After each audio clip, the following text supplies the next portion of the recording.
पार्वती कैलाश पर भ्रमण कर रही थी। तभी उनकी नजर पृथ्वी लोक पर पड़ी। सेठ जी, ये माल गाड़ी में से उतार दिया है। ये ले, तेरे आज की कमाई के 200 रुपए। पूरा दिन मेहनत करके सिर्फ ये 200 रुपए ही कमाई हुई है। अब इसमें से 50 रुपए दूध के, 50 रुपए सब्जी के, बाकी बचे 100 रुपए जो पूरे 3 दिन चलाने हैं। ये हो गए पूरे 50,000 रुपए। इन्हें तिजोरी में रख देता हूँ। नहीं भैया, ये बहुत महंगी साड़ी है, कोई सस्ती सी दिखा दो। हाँ, ये 150 रुपए वाली ठीक है। भैया, ये तीनों साड़ी पैक कर दो। ये लो 5,000 रुपए। माँ पार्वती गरीब और अमीर दोनों को देख रही थी।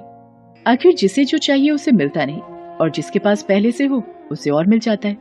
इस प्रश्न का उत्तर तो महादेव ही दे सकते हैं। धरती का ये नजारा देखकर माँ पार्वती भगवान शंकर के पास जाती है। महादेव, मैंने देखा है कि धरती पर जो व्यक्ति पहले से ही गरीब और दुखी है उसे और ज्यादा दुख मिलता है, और जो सुख में है आप उसे दुख नहीं देते। ऐसा क्यों? भगवान, ये आपकी कौन सी लीला है? देवी पार्वती, इस बात का उत्तर जानने के लिए आपको हमारे साथ धरती पर चलकर वहां के प्राणियों का हाल चाल जानना होगा। वहीं इस प्रश्न का उत्तर आपको प्राप्त होगा। भगवान शिव के कहे अनुसार कुछ समय बाद माँ पार्वती उनके साथ मृत्युलोक में प्राणियों का हालचाल जानने के लिए चल पड़ी। तभी रास्ते में उन्हें एक गरीब पति पत्नी जाते दिखाई दिए। और मिला, कुछ समझ नहीं आ रहा, हमारी गरीबी के दिन कब दूर होंगे। वो चंदन ने फिर एक नई जमीन खरीद ली। सबका भाग्य एक सा नहीं होता है जी। उसके भाग्य में अमीर बनना लिखा है, हमारे में नहीं। भगवान की इच्छा होगी तो हम भी अमीर बन जाएंगे। पता नहीं कौन से पिछले जन्मों के कर्मों की सजा भुगतनी पड़ रही है। न जाने कौन से बुरे पाप किए थे। हे महादेव, आप इन दोनों पति पत्नी को कुछ ही पलों में अमीर बना सकते हैं।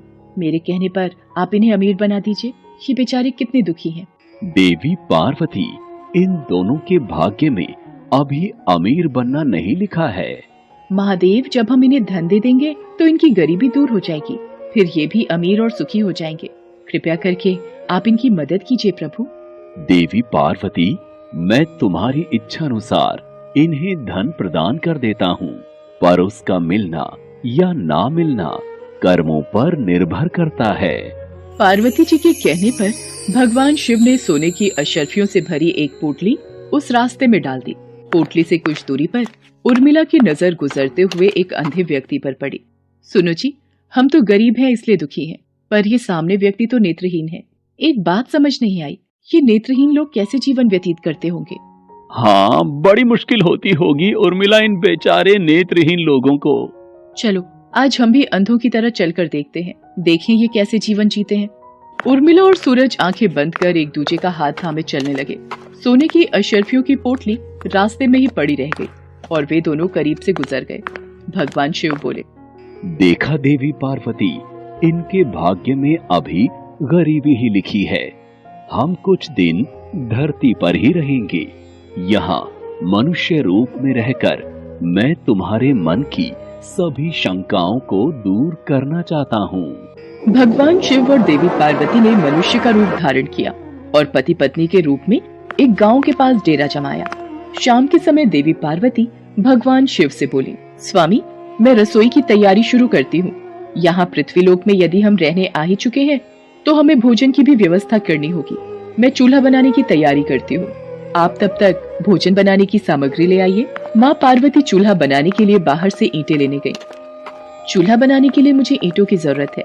ये एक जर्जर और टूटा मकान दिखाई दे रहा है। इसकी ईंटें मेरे काम आ जाएंगी, यही ले लेती हूँ। चूल्हा तो तैयार कर लिया, महादेव आते ही होंगे। अरे आप आ गए, ये देखिए मैंने चूल्हा तैयार कर लिया। पर आप खाली हाथ क्यों लौट आए स्वामी? भोजन कैसे बनेगा? देवी पार्वती, अब सामग्री की कोई आवश्यकता नहीं है, क्योंकि जिस प्रश्न का उत्तर ढूंढने के लिए आप आई थी वो आपको स्वयं मिल गया। मैं कुछ समझी नहीं स्वामी, मेरे प्रश्न का उत्तर मेरे समक्ष ही है। हाँ देवी पार्वती, आप यही जानना चाहती है ना कि इस पृथ्वी पर क्यों गरीब लोग ज्यादा परेशान होते रहते हैं? अच्छा ये बताइए, आप इस चूल्हे को बनाने के लिए ईंटें कहाँ से लेकर आई हो? प्रभु, इस गांव में बहुत से ऐसे घर भी हैं जिनका रखरखाव सही ढंग से नहीं हो रहा है। उन पुराने घरों की जर्जर हो चुकी दीवारों में से मैं ईंटें निकाल कर ले आई। इसका मतलब जो घर पहले से खराब थे, आपने उन्हें और खराब कर दिया, जबकि आप मजबूत घरों की दीवारों से भी तो ईंटें ला सकती थी। प्रभु, जो घर अच्छे और सुंदर दिख रहे थे, उस घर के लोगों ने अपने घरों का रखरखाव बहुत अच्छी तरह किया है।